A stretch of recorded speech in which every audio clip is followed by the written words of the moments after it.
আসসালামু আলাইকুম। আজকে আমরা রিয়েল এস্টেট জগতের কিছু শব্দ বা ভোকাবুলারি জানব।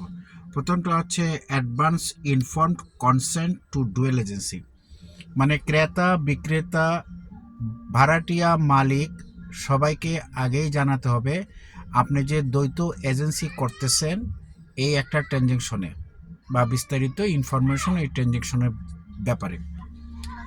Advance informed consent to dual agency with designated agents, ওইটাই আগেরটা যা বলছিলাম যে আপনি আগেই উভয় পক্ষকে জানাতে হবে যে আপনি ক্রেতা এবং বিক্রেতার ভাড়াটি এবং মালিকের উভয় পক্ষেরই এজেন্ট হিসাবে কাজ করতেছেন।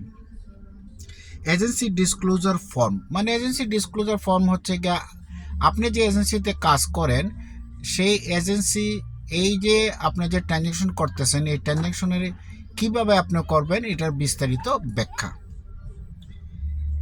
এজেন্সি হচ্ছে যে নাকি আপনি যে কাজ করতেছেন আরেকটা পার্সনের জন্য রিয়েল এস্টেট জগতের, এখন আপনি হচ্ছেন এজেন্সি। তো এজেন্সি যে সেলস পার্সন সে হয় না, যিনি ব্রোকার থাকেন তিনি এজেন্সিটা হন আর কি।